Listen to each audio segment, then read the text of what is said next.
Let's listen to Hasanabi on Vox. We're dangerously close. Oh, chat, we did it! Chat, we did it! Everybody needs to ask Ethan Klein to correct himself. That we are not between 7,000 and 8,000 paid members. We are more than 8,000 paid members. We actually have more than 8,000 paid members. Thank you, Ethan Klein. You are my best friend. We need to have a better... We need to have better image for this podcast. I don't want to look at this fucking these fucking losers. Last week, we at Today Explained brought you an episode titled The Joe Rogan of the Left. The Joe Rogan of the Left was in quotations. It was mostly about a guy named Hassan Piker, who some say is the Joe Rogan of the left. But enough about Joe. We made an episode about Hassan because the Democrats are really courting this dude. So Hassan Piker is really the only major prominent leftist on Twitch, at least the only one who talks about politics all day. What's going on, everybody? I hope everyone's having a fantastic... All this shows me is that Vox is washed. No fact checking. No fact checking at all. But what this really means is, by the way, they didn't even go on Twitch. They didn't even look because, by the way, it's not that hard to find me. If you actually look at the at statistics, once you start getting to my level, I do pop up actually. They just don't care. They don't want to promote me because I am actually dangerous. That's the thing. I'm not trying to claim to be some sort of tough guy. I am not. I'm not claiming like I'm the revolution or anything. It's just liberals really, they know who I am. They definitely know who Hassan is. Okay. I am, let's just say that the left-wing liberal elites know who I am and they don't like me at all. Let's just put that out. Let's just put that out there as a fact. I mean, like, I could just show you, like, it's not that hard. By the way, I don't like do death threats or anything. I just say they're wrong and reply to their arguments. There's an order of magnitude in both impressions and description between you. Why feel butthurt when a journalist points this out? Oh, I'm not butthurt. I'm actually not. I'm actually very happy with this state of affairs. I like that Hassan is the face. This is very good for me. People would pick me apart. That they in ways they can't pick him apart. So I actually quite enjoy him being the buffer zone for me. I don't have any ambitions to supplant Hassan. I'm not an egomaniac. I understand there's different roles in the movement. There are recruiters, that's Hassan's role, and there are drill instructors. That's my role. My role is to take people that have been recruited and turn them into something else that's useful. It is Hassan's role to bring you all in.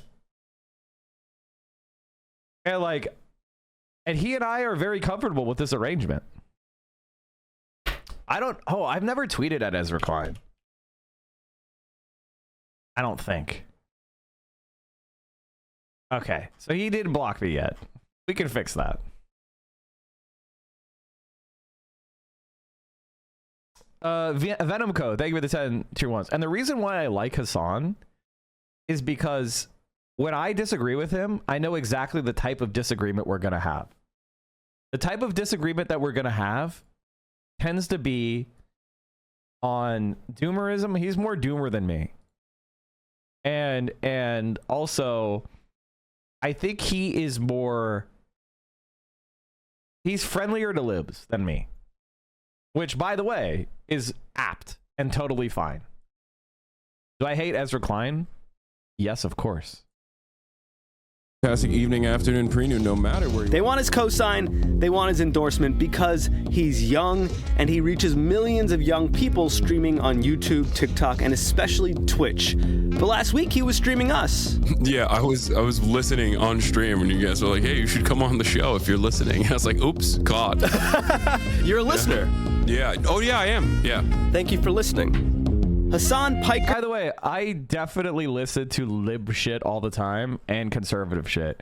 I probably listen to too much lib shit and I listen to too much right-wing shit. My personal take right now is I think Nick Fuentes is winning in the Republican base. I think the Nick Fuentes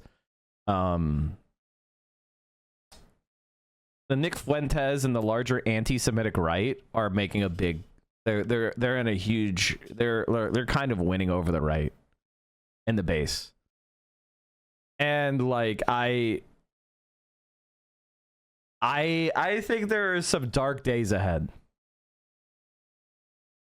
The Clandis Owens, the Nick Fuentes, I think they're becoming a lot more prominent among the right-wing base. Thank you guys so much for the hype train. That was great. Thank you for the level 19. That was great. Asmongold, Nick Fuentes, Clandis Owens, and the Ben Shapiros and the kind of like more mainstream right are kind of falling off.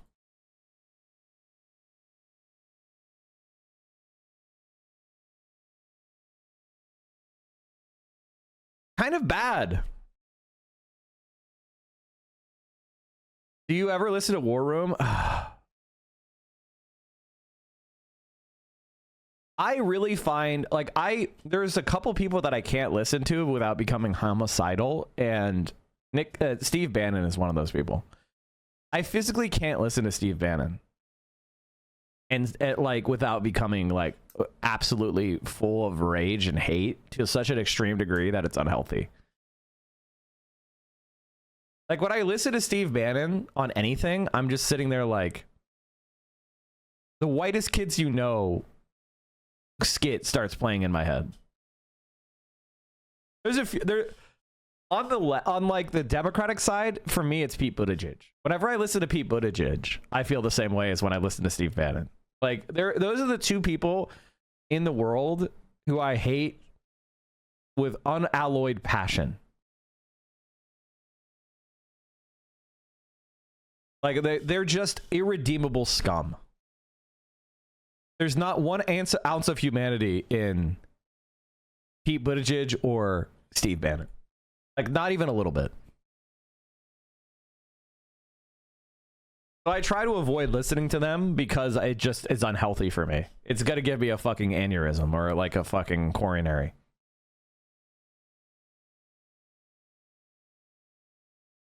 Coming up on the show today. Support for this show comes from Upway. Stuck in traffic again? Frustrated with rising gas price? Purchase of 1,000 performance where you need abilities. We have heard the comments about the ads. You don't love the ads, or there's too many ads, or if you would. I'm Hassan Piker, also known as Hasanabi online. I go by many names. Hassan the Hun on Twitter, Hassan D. Piker on TikTok, but Hasanabi primarily on Twitch. I'm live on Twitch every day from 11 a.m. Pacific time, usually around 7 p.m. to 8 p.m. Pacific time, every single day, 7 days a week. No matter where I am around the world, I try to hit that same time frame. And yeah, I'm a political commentator. People call me many different things. Radical, sometimes even a terrorism lover. Just, you know, slander to by the way, before people think, here's the thing. Who are the other streamers focusing on politics coverage right now? There's a lot of great people. Sean the Black, Frogan, Caroline, Kwan, Central Committee. There's a lot of other Twitch streamers specifically that also do political coverage. Carter, Gremlo. There are definitely content creators that are doing this sort of thing. He has always been incredibly generous and supportive of us and people out there, right? This is just an example of one of the many times Hassan has recommended this stream and other streams as well. And these are all great streamers. Well, except for maybe Carter.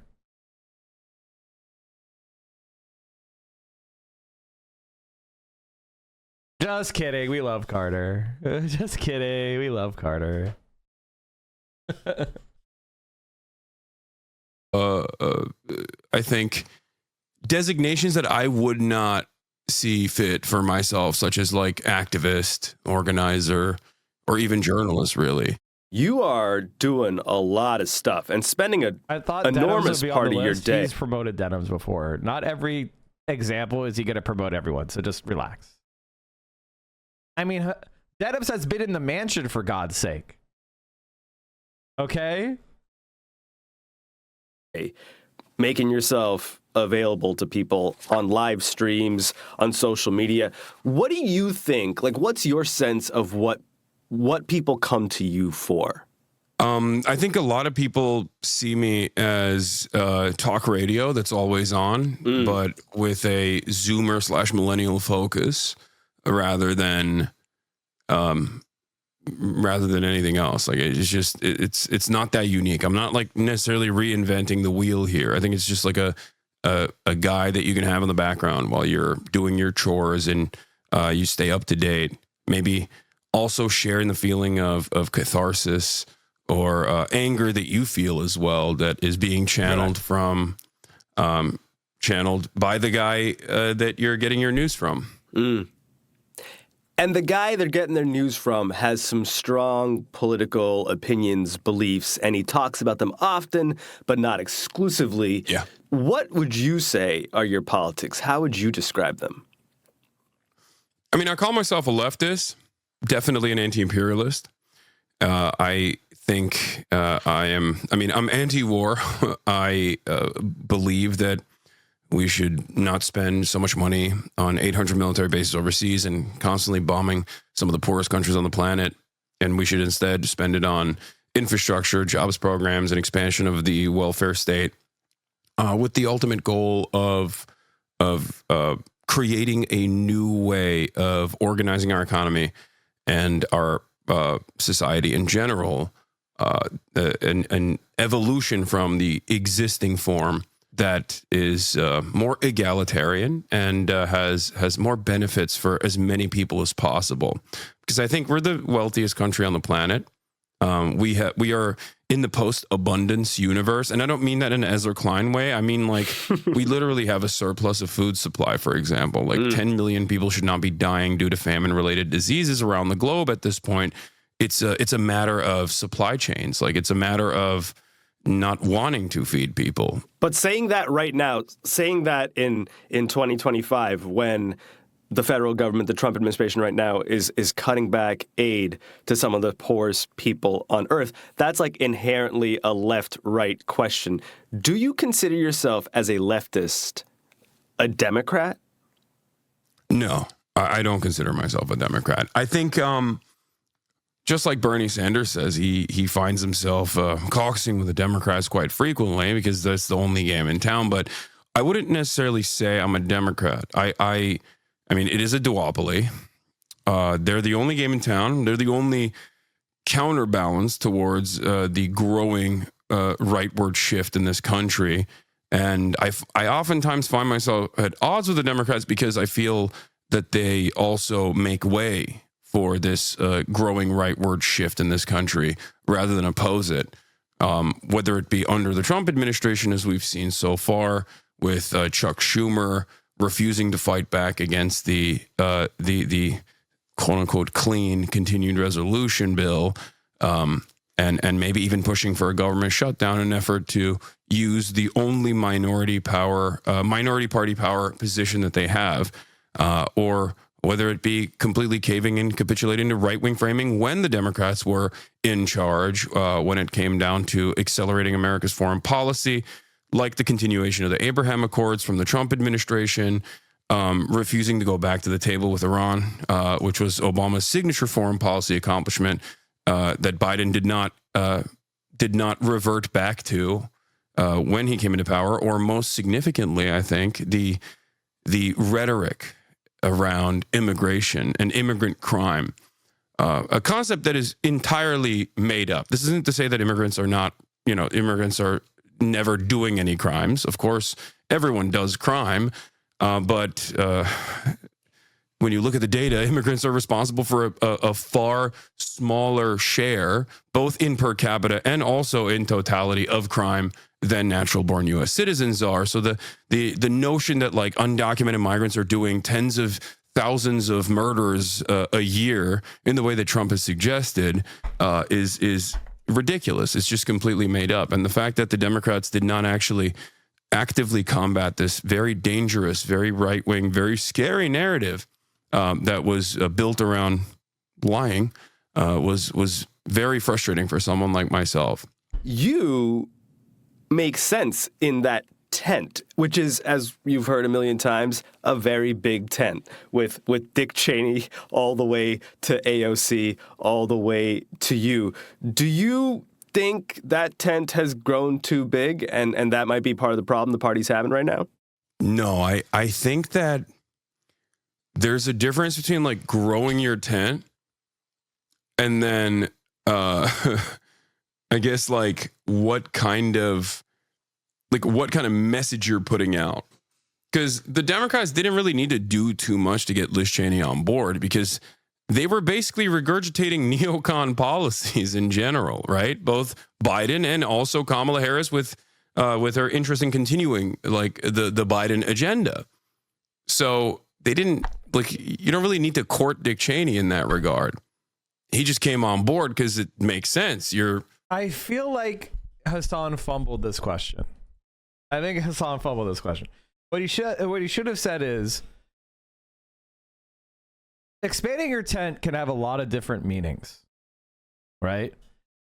And for a political party, you're going to have people that are half in and half out of the tent. What they are attracted to is political power, a vibe, and a message and principles. And when you can't expand the tent by just standing for nothing. That actually empties the tent. It's like putting on a circus without a clown. People are there to see the show. And that's what Donald Trump has demonstrated so well, which is Donald Trump has not moderated any of his positions. He has actually fed his base a steady supply of red meat.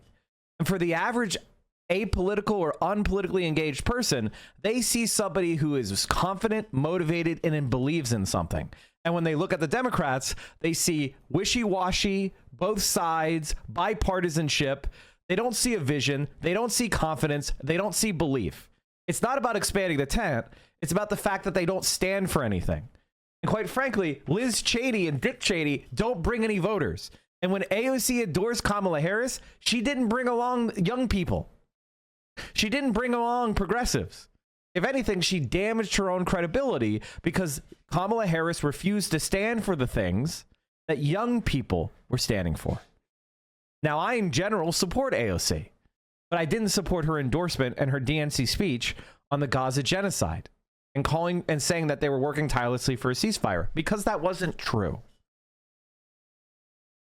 And I think Democrats are obsessed with messaging because they don't have a message. In order for messaging to be a factor, you have to have a vision. And the Democratic Party for the last 20 years has been without a vision. And the consequences are that anybody with a vision, even a bad one, is now winning power.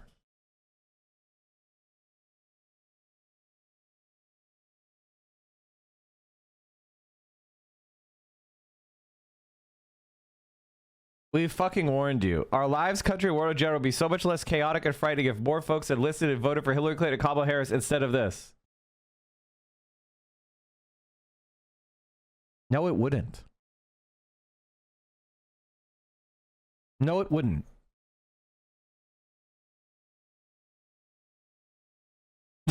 It actually wouldn't. That's why they lost. Hillary Clinton was a supporter of the Iraq War. Hillary Clinton was a supporter of the war on terror. Hillary Clinton was a supporter of the Libyan intervention. Hillary Clinton was a supporter of is a supporter of genocidal state of Israel.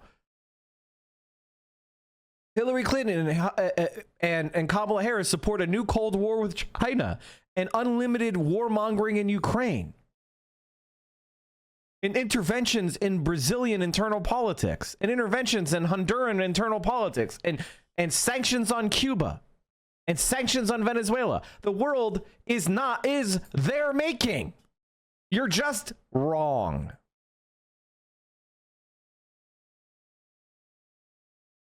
Following, you're following his dreams and his agenda to begin with, especially in terms of foreign policy. What I want is for the Democrats to actually expand its tent to the American working class. I don't care about Dick Cheney. Dick Cheney can say he wants to vote for the Democratic Party. The Democrats should probably say, yeah, we don't care.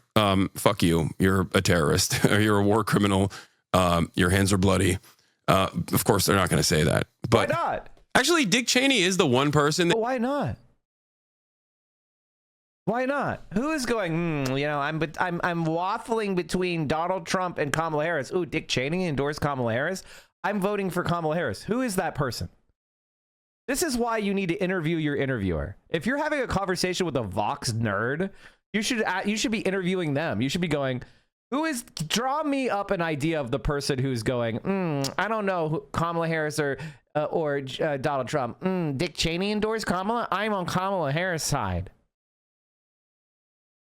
Explain that person. That you could probably say that about, and like most people would be like, yeah, that's fine. Like, even you might not even be able to get away with that with like GW, but you could get away with that with Dick Cheney. Like, he is a monster, and also deeply disliked. Like, there is no constituency for this man, just like there's no constituency for Liz Cheney.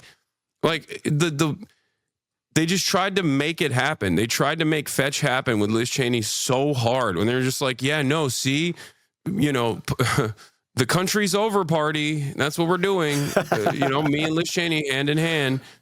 And it just like doesn't make any sense because no one is a Liz Cheney head. Yeah. Like, even the MSNBC watchers are like, I guess this is good because someone else might like it. That's always the marketing for the Democrats. Someone else is going to like this, I promise. I asked Tim Walz how many votes he thought Liz Cheney won the Democrats or won Kamala Harris, and he dodged the question. Yeah. I wish Tim was a little bit more of a fighter. That's the problem with a lot of these Democrats who I think are like much better politicians in general than the ones that get highlighted. The fighters are so technocratic and so invested in this third way neoliberalism agenda. Like, they're zealots. But then the actual good, like, left populist or left populist adjacent Democratic Party politicians are unfortunately too soft. Like Bernie. Bernie is way too soft. I love him. I have so much respect for him. But this was my criticism of him in both 2016 and 2020. It's just like, he was way too soft. He loved, well, in 2020, he also loves Joe Biden personally. That's another issue. But soft how? Like how do you mean? You think his policies aren't hard? No. That more, his policies. I mean, yeah, his policies are great. I think for the time, they are fairly normal demands that every American would agree to. It's just that, the entire media apparatus, and I would say that the party apparatus considers it to be like a Maoist third worldist position or something. When they're like, hey, can we get like social democracy Nordic style? And they're like, you want to kill every landlord, I think. Like, it's insane the way they treat the most basic stuff that every other competent... Hassan didn't answer the question, so I will. What do you mean by soft? What I mean by soft is one of the most notorious events of the 2016 presidential primary was when they were in the middle of a debate, head up, Hillary Clinton versus Bernie Sanders, and Bernie Sanders said, I'm so tired of hearing about the damn emails. And the crowd cheered and clapped, and Hillary Clinton let off a delighted giggle. Let me see if I can find the clip.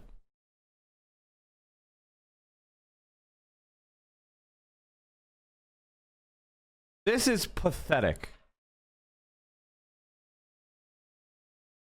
Let me say something that may not be great politics, but I think the Secretary is right. And that is that the American people are sick and tired of hearing about your damn emails. Thank you. Me too. Me too. The middle class and that was a fucking dumb, stupid, worthless. Look at the big old smile Hillary got. And he said, oh, this is probably bad politics. It was, you dumb son of a bitch. You told Democratic Party primary voters that don't worry about the email scandal. It's not that big of a deal. You shouldn't care about that. And guess what ended up sinking Hillary Clinton? is a week before the election, the fucking FBI director sent an email saying they were reopening the case because they found emails on Anthony Weiner's fucking laptop that they needed to go over. It was it was a fucking November surprise. And that probably was the margin. That just enough people were like, oh, if we elect Hillary, it's going to be 4 years of constant scandals. And she's such a criminal and she's so shady. If Bernie Sanders had come out there and said, let's be honest, I think a lot of what's going on with her emails is cooked up. But quite frankly, she mishandled, she mishandled it. It's an FBI investigation. We need to know more. You've destroyed a lot of evidence. And this is not going away. And I think it's dangerous to have somebody under FBI investigation be the Democratic nominee. Because what if something comes out in November and it swings the election to Donald Trump? That would be a disaster. She's too risky. That's the least he could have said. Or at least not him say it. Shut the fuck up about it and have your other people say it. This was dumb as fuck. This was soft. This was weak. And it didn't help him. Now, maybe fighting dirty would have hurt Bernie Sanders long term. And maybe he shouldn't be the one doing it. But it should have been a major theme of the primary because it was going to be a major theme of the election. And it was. And denying that didn't work. OECD nation offers unconditionally to all of it, all their citizens. But no, I mean, he needs to be more of a fighter he needs to be more adversarial with the media. He needs to be more adversarial with other establishment Democrats in a way that's not dissimilar to Donald Trump. You have a lot of young people, 18 to 35, watching you, streaming you, engaging with you. What do you think their politics are? I mean, it depends. It's a broad variety, but I would say that a lot of young people are devoid of hope. I think regardless, it was a +1 for Bernie. I think he got the better person, nice guy points there. Nobody wants to be a lovable loser. And the problem with Bernie Sanders is that because he didn't have an edge, nobody was scared of him. The reason why he lost in 2020 is because Elizabeth Warren had absolutely no fear that she went and kicked up dirt into his face, that he was going to do anything to retaliate. And he didn't. And so Elizabeth Warren went up there, stayed in the race well beyond the point where she was a viable candidate, didn't win a fucking delegate, split the progressive vote, delivering key states like Massachusetts and Texas to Biden that would have went to Bernie. And instead of joining Bernie and endorsing him and campaigning for him, she spent the entire primary calling him a sexist, and then broke her promise not to accept super PAC money to take money from an oil and gas divorcee to smear Bernie Sanders and split the vote so that Joe Biden ended up winning. Like, nobody. And what did Bernie Sanders do to retaliate? What did Bernie Sanders do to make Elizabeth Warren hurt? Did he support a primary of Elizabeth Warren? Did he even have a cross word with her? No, he treated her like she was his friend or something. Because what? They agree on a couple fucking policy points? She was an enemy. And that's why he wasn't able to win. That's why the Democrats were openly talking about how they were going to rig the fucking convention to steal it from him. Because he's too goddamn nice. Same thing with Jeremy Corbyn. They're too goddamn nice. And what you learn as a leftist is there's two types of leftists in the world.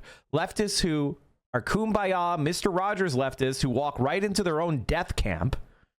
Or leftists like Mao Zedong, who, when people start shooting at you, you shoot fucking back.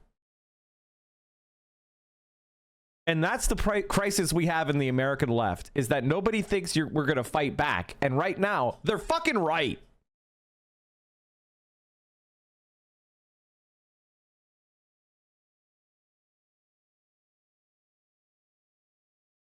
they probably will never retire, that they will never be able to own a home, and that most of their salary, if they're lucky enough to get a job that they hate regardless, is going to go back to their rent.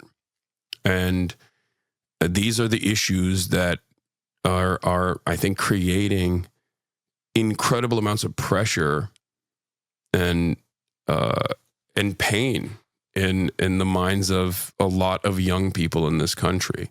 They just don't feel hopeful. And I understand it. I mean, how could you? How could you feel hopeful when looking around at your prospects and you're like, shit looks dire? Because it is dire. It's objectively dire. You have to be successful, like crazy successful, to even reach basic middle-class existence. A middle-class existence that people used to get for being a worker at fucking Sears department store, you need to be a fucking lawyer to get. It's crazy. A successful lawyer. People used to work shit fucking jobs, and now you can't, like it's ridiculous. I honest to God, is every single person that lives in LA and New York a Nepo baby? Or are they living in a parent who bought a parent's house who bought the house in 1970? Like, that's literally everybody. It's crazy to pay your own rent. Like I do. It's crazy having been emancipated since 18. And every single other person I know is on the teat of their parents.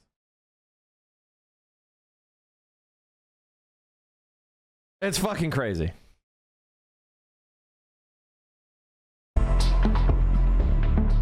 And what do you say to them? I tell them to not cave to nihilism, and to maintain revolutionary optimism, and to remind themselves that there are things that are in their control, self-improvement being one of those things, and that they should remember that their cause is just, and their demands are perfectly rational, and that they should continue trying to marginally improve both their personal standing, but also organize in their communities and unionize in their workplaces, so that they can see some immediate benefits to that through collective bargaining.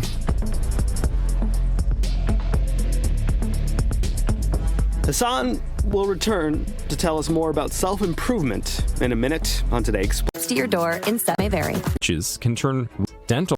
I mean.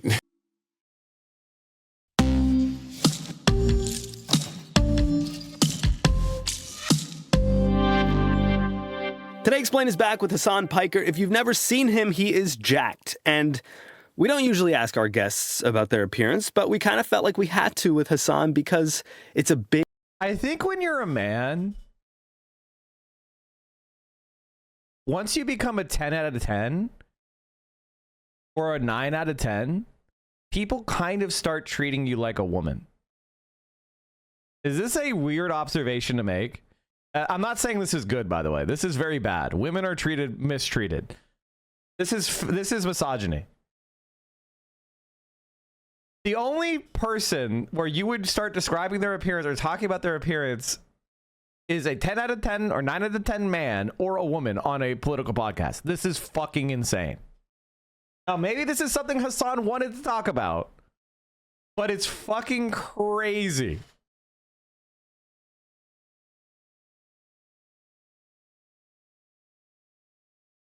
Not the case. I've been a 10 out of 10 man and a woman. Oh, okay, true. I don't see Hasan as hot. I'm too straight. I think men who say they can't tell if other men are considered are attractive are closeted gay men. I think that's probably one of the key elements. Like once a guy's like, I can't tell if a man is attractive, I think, oh, you're closeted.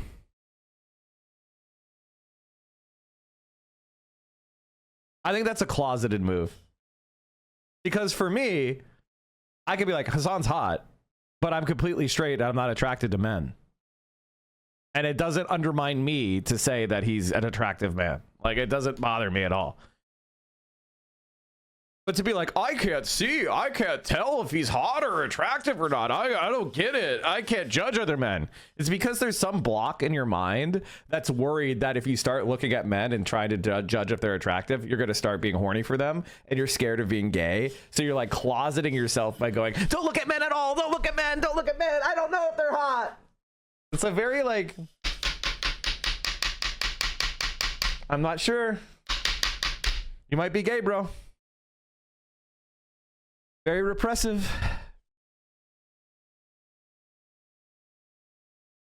I think you might be a little bi. Nah. I find men repulsive. Was that you? Yes, that was me. I was declaring that person closeted.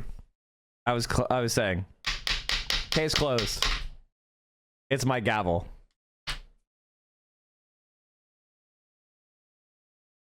I thought Ice was at the door. Oh, sorry.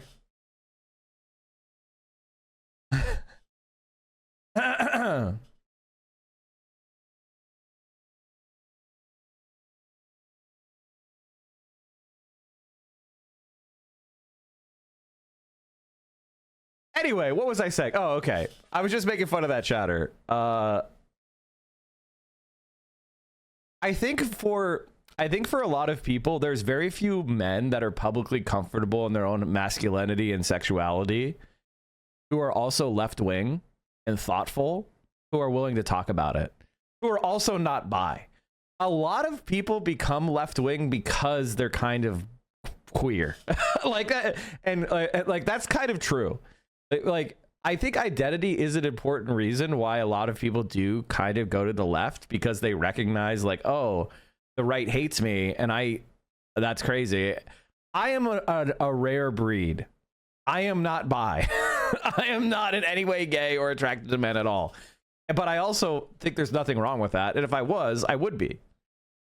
I would have no problem talking about sucking dick if I suck dick. But I don't. I just don't like men. I think they're gross. I don't like their personalities. I don't find them attractive. That's it. Girls have dick too. True. I would definitely suck a lady dick. But not. That's just like hypothetical lady dick, okay? Not one that I'm thinking of. What about Austin Show? Austin Show's a man. Gross.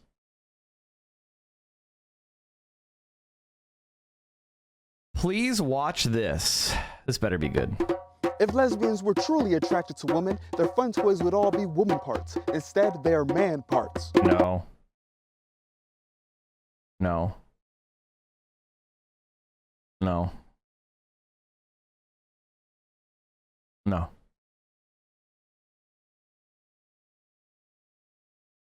No. This is very like dude bro humor. Now I graduated high school in 2002, chat. You don't think I've heard this same exact comment before? It's cringe.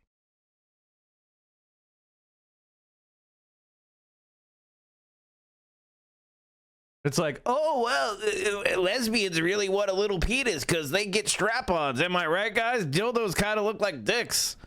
That means lesbians really want to have some dick. Am I right, fellas? This is like a trope of homophobia and lesbophobia. This is like, come on.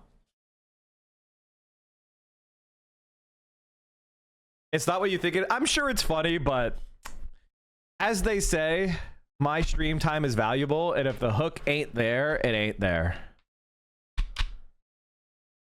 So let's keep going.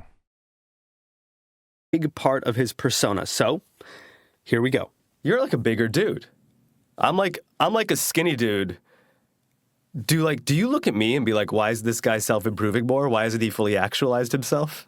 No, not at all. I mean, first of all, self-improvement doesn't you mean didn't even like let it land. That's true. I didn't. Reaching a final stage or anything. It means like improving yourself in both invisible and visible ways, and bettering yourself from where you were the day prior. It has nothing to do with like where you have gotten to. I mean, it's great. It's definitely fantastic for your confidence if you do improve yourself and then you start seeing those benefits. But, you know, it has nothing to do with like the way you look right now. There's nothing wrong with the way you look. You look great. Thank you so much. You're very handsome. You look great too. You're very handsome as well. What's your protein intake? I can't explain my take on Birdie debate because I'm fucking autistic and fuck, and now I'm bummed. Why? First of all, your take is what I consider to be the standard liberal left-wing take. The standard liberal left-wing take is being mean is bad, and running a negative campaign means that you're mean. Therefore, I won't like it. What I like is typical. Therefore, the typical voter wouldn't like it. Therefore, negative campaigns alienate the typical voter. This is how the average liberal / leftist thinks about electoral campaigns. First of all, you're wrong about yourself. Negative campaigns work on you. Negative information is just as valuable as positive information. You're an idiot if you disagree. I'll prove you wrong immediately. One of the most important reasons not to trust Hillary Clinton was she took a bunch of bribes from Wall Street. That's what we call negative information. You've probably talked about that or thought about it before and said, that means I can't trust Hillary. That means a negative campaign talking point worked on you.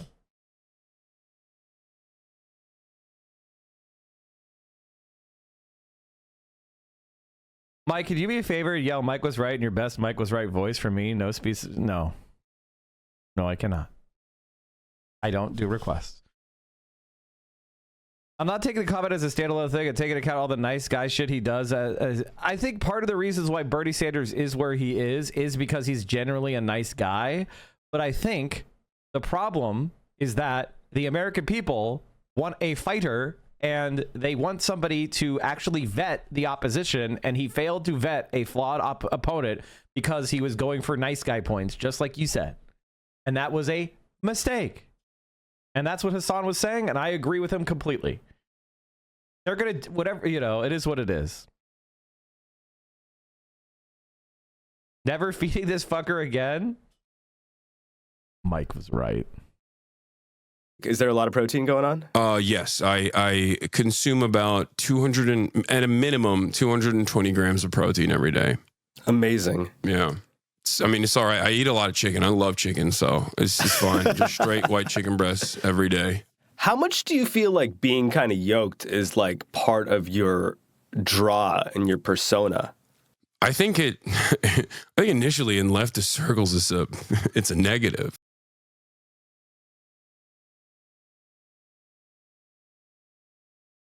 No, it's not. No, it's not. I am officially calling Hassan cringe here. This is a certified cringe moment from Hassan. Certified cringe moment. Yeah, being really tall and muscular, it hurts me with left-wingers, you know? It's a negative. People look at me and they're just like, what a gym bro. And they're like, I don't want to listen to his takes. Let me find Mike from PA's Noodle Arms. That makes me feel that these takes are much more intelligent. And it's like, nah, bro. Being an attractive, conventionally attractive person helps you get attention. Just go on TikTok and look for swooning over Hassan videos. And you'll see, Mike was right! people look at me and immediately assume that I am a right-wing dude. I mean, at this point, it's like hard to say that because obviously most people know what my politics are. But if you don't know who I am from afar, you think like, oh, that's like a alpha bro, potentially right-wing kind of guy.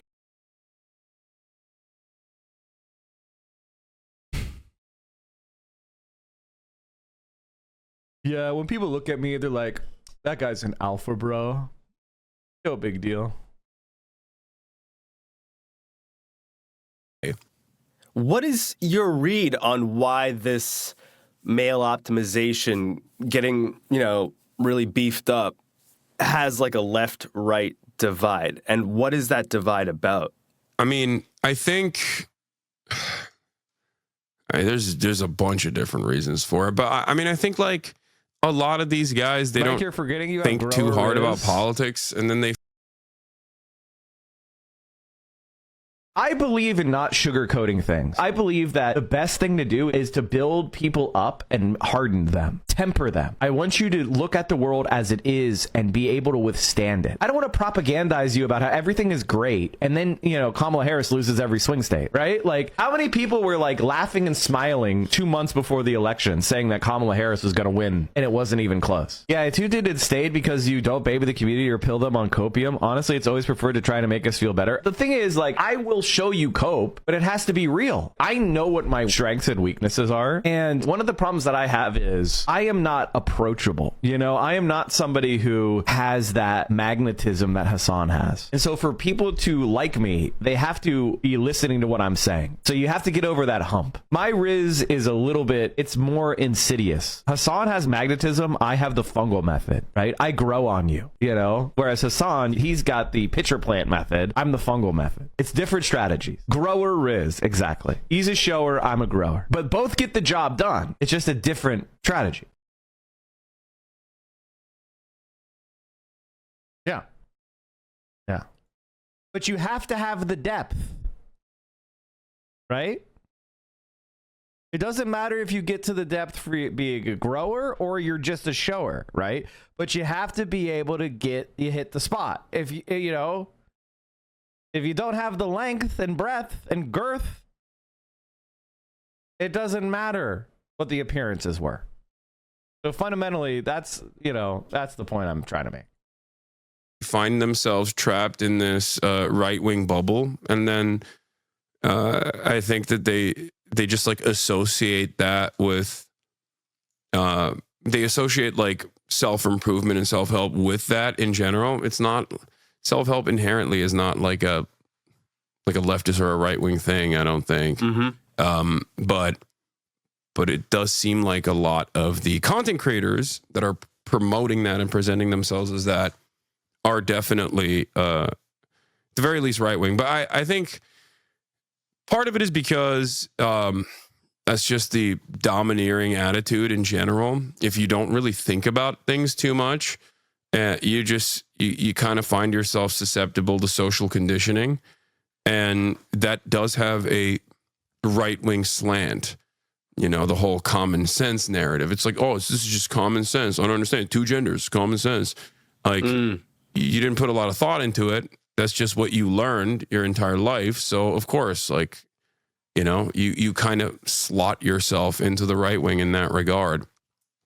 I guess the other reason is because self-improvement can turn into hyper-individualism very quickly, which is also another incredibly American attitude in general. But like, that's what it is. Those are the two main factors, I think. And you try to couple self-improvement with helping others, which feels really critical in this moment where a lot of people feel lost, but that leads to them becoming more inward, introverted, even angry. Yeah. How do you feel like you're faring in that battle right now to not just, you know, improve yourself inside and out, but to be more considerate of those around you? I don't know. I mean, I'm a stubborn dude. And I also am not like, you know, doing deliberate gym content specifically because like I want to penetrate like the alpha bro fitness space. It's just like something that I have always liked to do organically. And you know, the content creators that I watch from that space. Hassan predicted that there will most likely be another Me Too-like movement. Do you think this is plausible in the near future without institutional support? You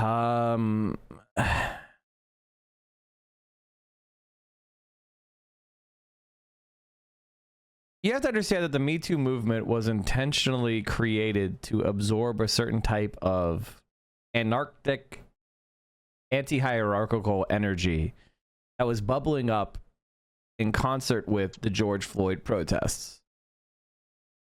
There was a revolutionary climate that was bubbling up, and they were refocused back into liberal heat sinks. Me Too was kind of like the liberal feminist reaction to women standing up against so the sexual oppression that they face in society and in the workplace. And just like the George Floyd movement, it was absorbed and redirected into basically what amounts to social media campaigns to make a few people money. Me Too was 2017. Mike was wrong. It was that Trumpian milieu, man. And it wasn't just 2017. It continued for years. Did I say it happened after George Floyd? Okay, if I said that, that's wrong. But it was part of that larger, like, anti-hierarchical milieu that was rising up post-Trump. If I said it came out of George Floyd, I'm an idiot. I didn't say. I'm sorry. You're right. I'm an idiot if I said that. But you get what I mean. It was part of that, like, I should have said post-Trump. Like, it's just like what we have now. There was no leader of the Democratic Party. There was no leader of the left. And so we had all these organic movements, whether it was the pink pussy hats, whether it was remember the clothespin liberals? You're safe with me clothespin liberals that were going to help protect against the Muslim ban. Remember that shit? What happened to that? What happened to that?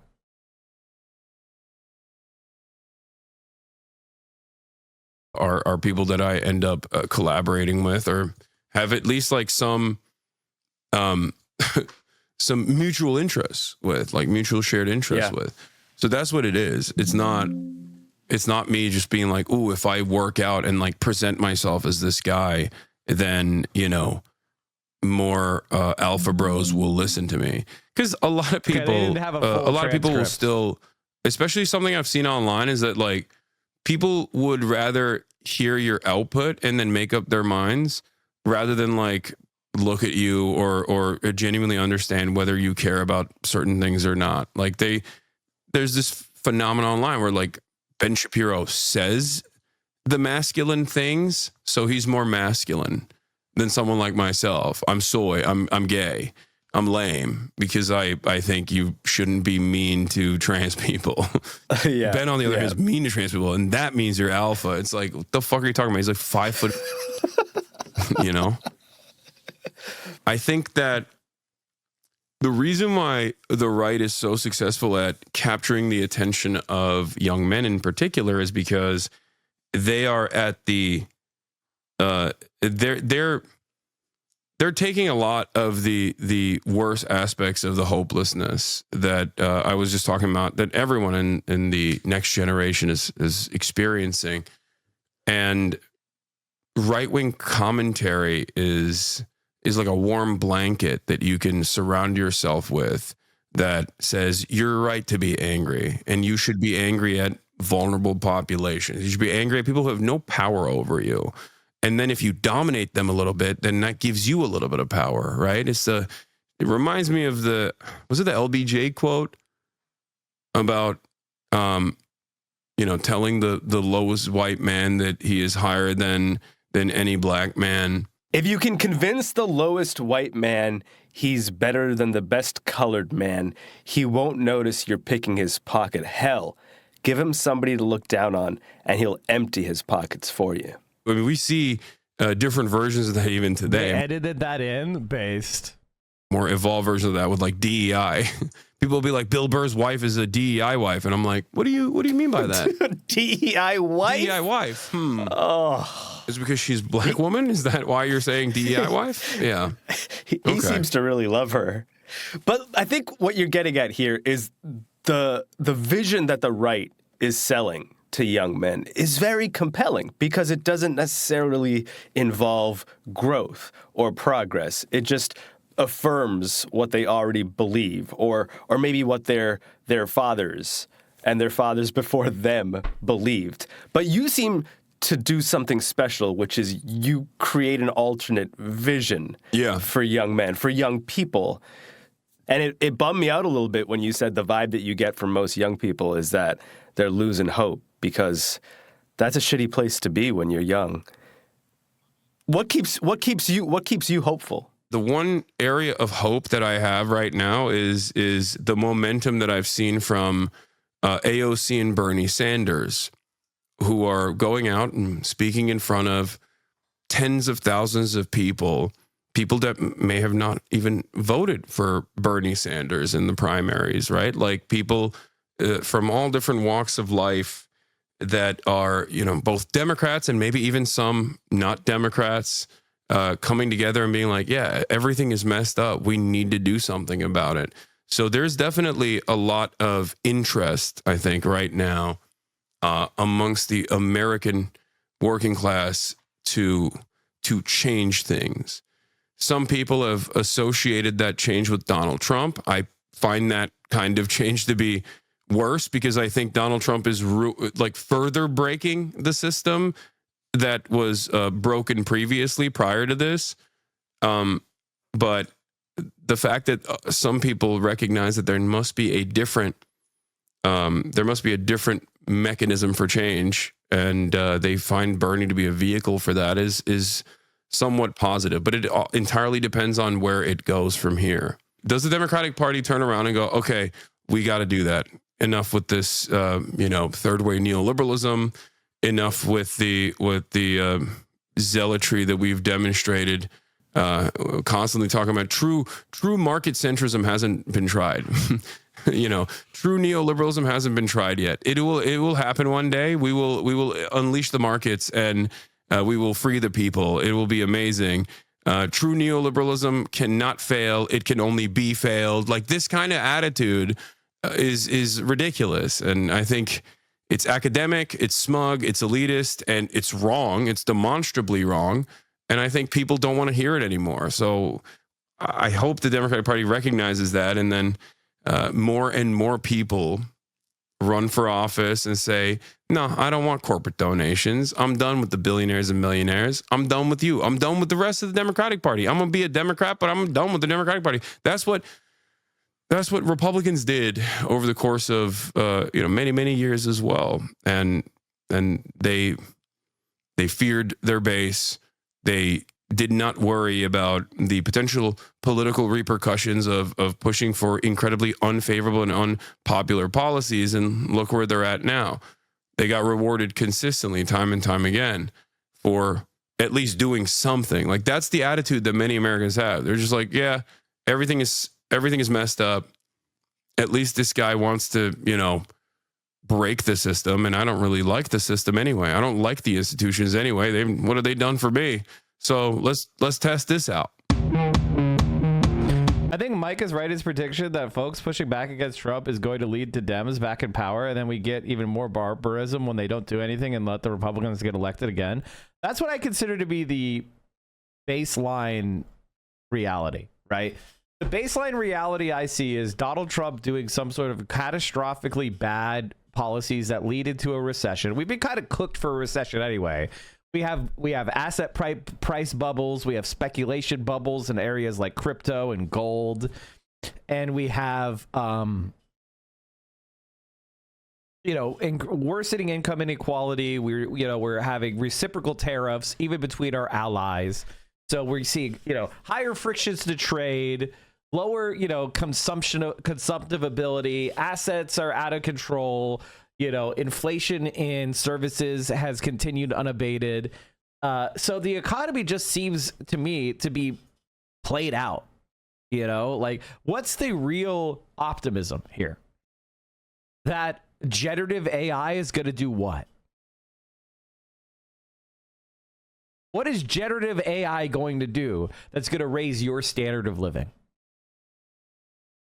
Is AI owned by the government? Like if AI eliminates 10 million jobs, is the government going to tax the profits of those AI companies and use it to provide a minimum basic income for those people? No.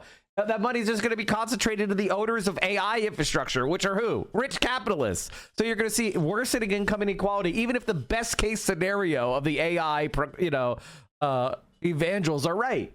Our system sucks and it can't deliver equitable growth.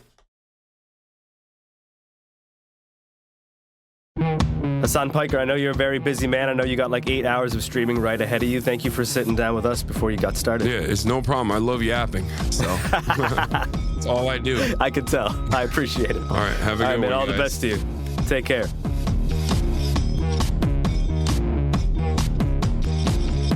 Hassan Piker, Hassan the Hun on Twitter, Hassan D. Piker on TikTok, Hasanabi on Twitch and YouTube. Not a difficult person to find online. Producer Milos made the show today. Miles Bryan is his government name. Laura Bullard coasted. Andrea Christensdottir and Patrick Boyd mixed. Amina Al-Sadi edited with a little help from Miranda Kennedy. I'm Miranda Kennedy, and this is Today Explained.